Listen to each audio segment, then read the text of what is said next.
International finance ಅನ್ನೋದು ಒಂದು financial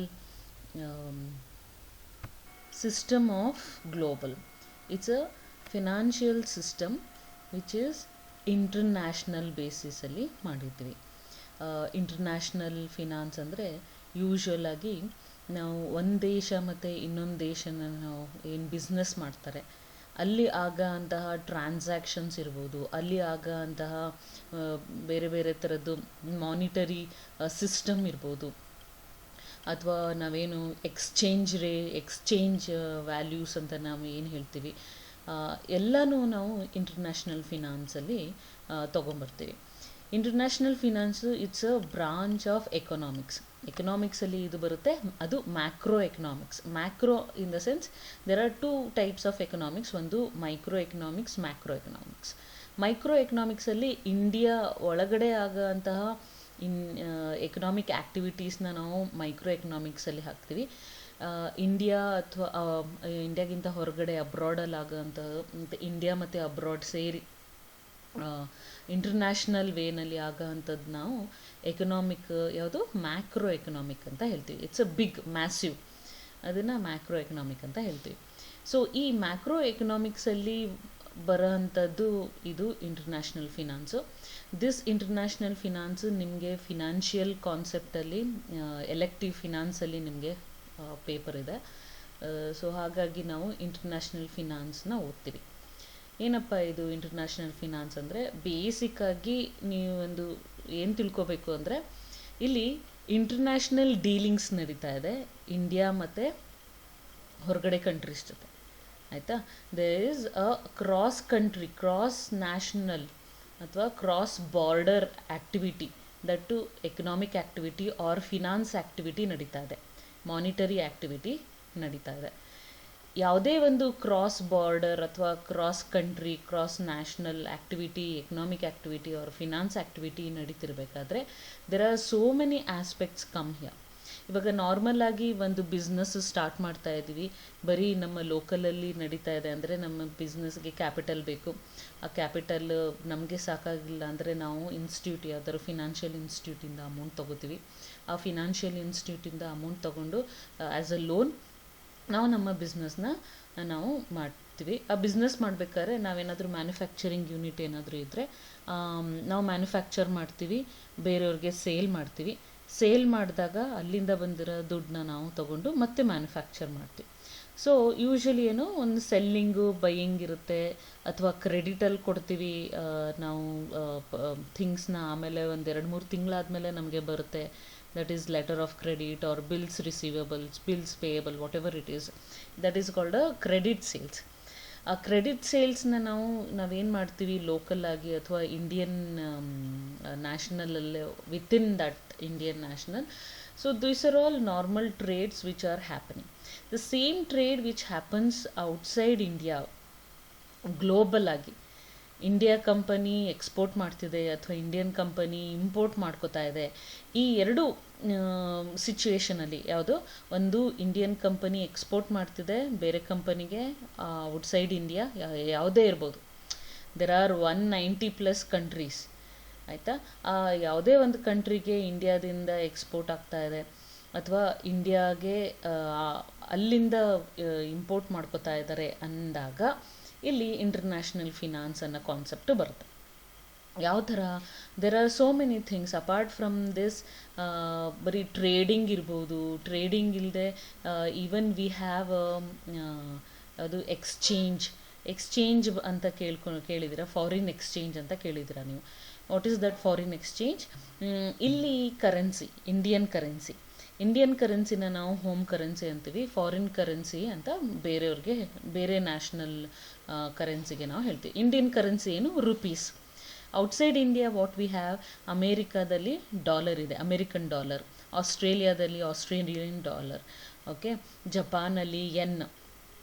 so ಯುರೋಪಲ್ಲಿ euros ಇದೆ, ಓಕೆ. ಪೌಂಡ್ ಇದೆ. So there are so many different varieties of currencies we have. ಇಂಡಿಯಾದ ಅದು ಇಂಡಿಯನ್ ರುಪಿ ಅಲ್ಲ, ಇಂಡಿಯನ್ ರುಪಿನ ನಾವು ಹೋಮ್ ಕರೆನ್ಸಿ ಅಂತ ಹೇಳ್ತೀವಿ.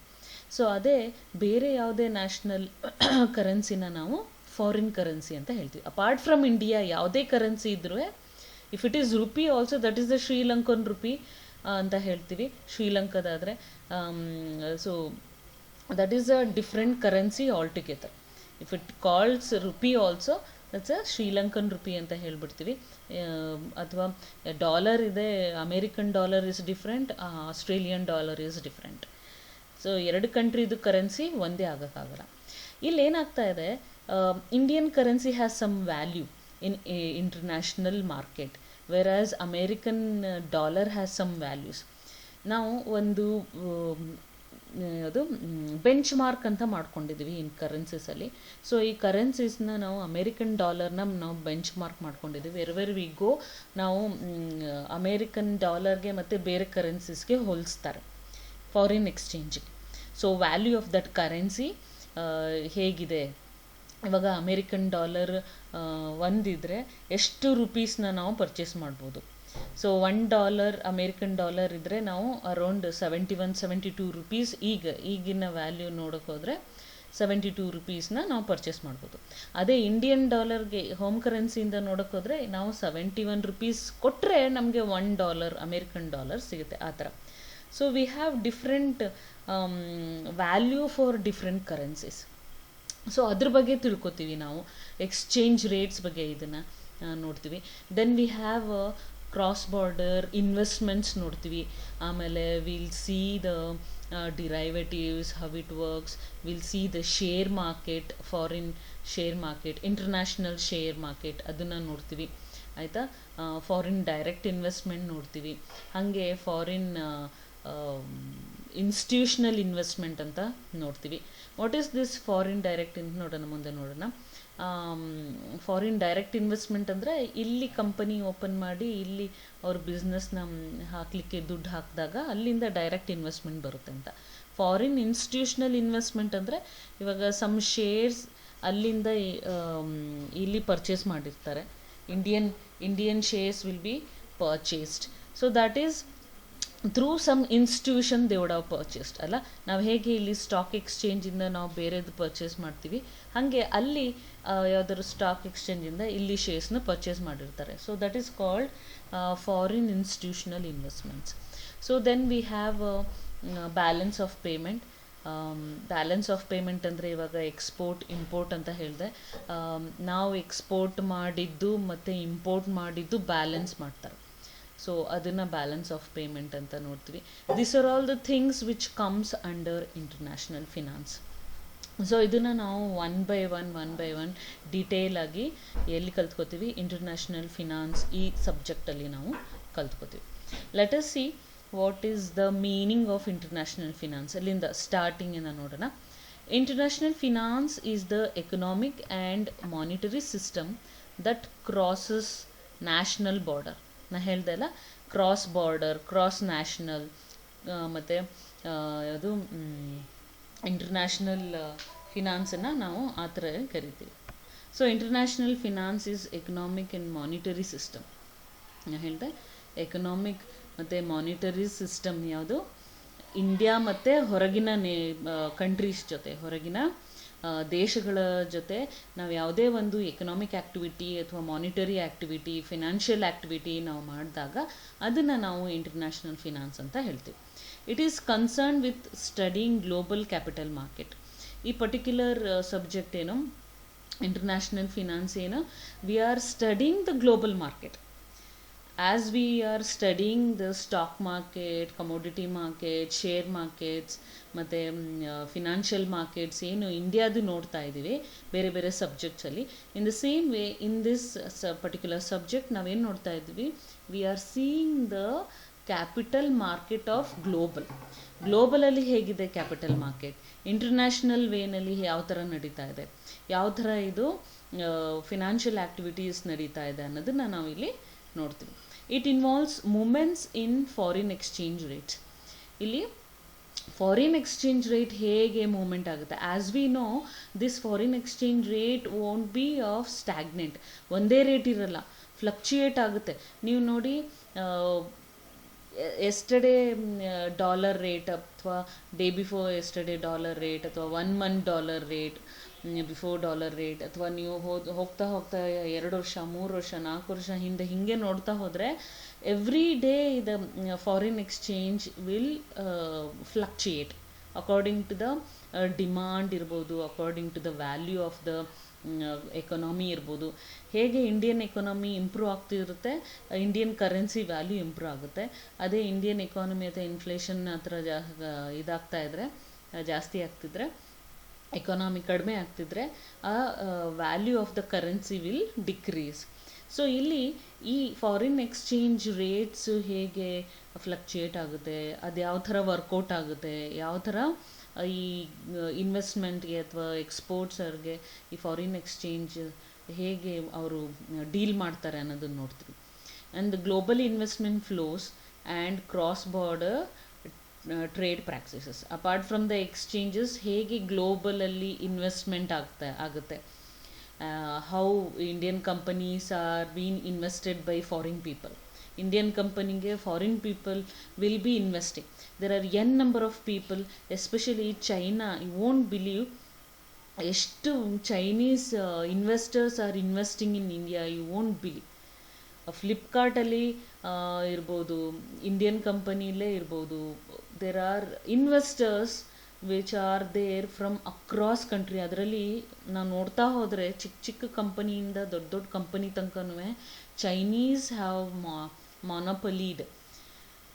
It is not American company, it is not European countries company. ಚೈನಾದವರು ತುಂಬಾ ನಮ್ಮ ಇಂಡಿಯಾದಲ್ಲಿ ಹಾವಳಿ ಮಾಡಿಬಿಟ್ಟಿದ್ದಾರೆ ಅಂತ ಹೇಳ್ಬೋದು. ಇಂಡೈರೆಕ್ಟ್ ವೇನಲ್ಲಿ ಇದು ನಮ್ಮ ಇಂಡಿಯಾ ಎಕಾನಮಿನ ಗ್ರ್ಯಾಬ್ ಮಾಡ್ತಾ ಇದೆ. ಇಟ್ಸ್ ಇಸ್ ಟೇಕಿಂಗ್ ಓವರ್ ಅಂತ ಅನ್ನಿಸ್ತಾ ಇದೆ. Then international finance is a branch of economics that studies the dynamics of exchange rate. Na helde it is a branch of economics that studies exchange rate, investments, how the trade affects the economy. ಇದನ್ನೆಲ್ಲ ನಾವು ನೋಡ್ತೀವಿ ಇಲ್ಲಿ. International finance, it's also referred to as international monetary economics or international macroeconomics.